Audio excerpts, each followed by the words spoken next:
এটা দেখে সবাই ভয় পেয়ে যেও না, এটা অ্যাকচুয়ালি বিট, গাজর, বেগুন আর বড়ি দিয়ে একটা তরকারি মিক্স। তো সকালবেলা ব্রেকফাস্টে পরোটা দিয়ে এটা আমি খেয়েছিলাম। তারপরে আমি বাজার করতে চলে গেলাম, মুদিখানাই আমার জীবন, তো আমি প্রায় মুদিখানা যাই। তারপরে আমি বাড়িতে এসে ব্যাগ নিয়ে আমি পড়তে চলে গেলাম। বাড়িতে এসে দেখি মা মাছ রান্না করছে, যে মাছটা আমি নাম জানি না, আর সাথে মাংস ছিল, আর মায়ের জন্য বেগুন ভাজা, শশা ছিল, আর ভাত দিয়ে, গরম ভাত দিয়ে আমি খেয়ে নিলাম।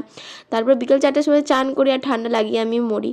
তো বাইরে কাজ হচ্ছিলো তখন। আর সবথেকে favourite, current favourite tag Kumkumadi sunscreen, যেটা প্রাইস 399, স্পন্সার্ড প্রোডাক্ট। তো তোমাদেরকে একদিন আমি দেখাবো আমি কী কী স্পন্সারের প্রোডাক্ট পেয়েছি। তো আমি ভালো করে সানস্ক্রিন আর লিপ বাম লাগিয়ে নিয়ে আমি ভাত ঘুম দিতে চলে গেলাম। এতই ঘুমিয়ে নিয়েছি যে আমার 7টা বেজে গেছে ঘুম থেকে উঠতে, আর চোখ মুখ আমি ফুলিয়ে দিয়েছি।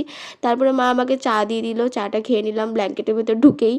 তারপর নিচে এসে দেখি মা চালের গুঁড়ি দিয়ে ভালো করে বানাচ্ছে। এই ব্যক্তিটা এত সুন্দর সুন্দর রান্না করে খাওয়ায়, কি আর বলবো। তারপর পুর ভরার জন্য মাখা সন্দেশ দিয়ে ভালো করে ভরে ডিজাইন করে রেখে দিল, আর সাথে একদিকে গরম জলের মধ্যে সেটা সেদ্ধ হতে দিয়ে দিল।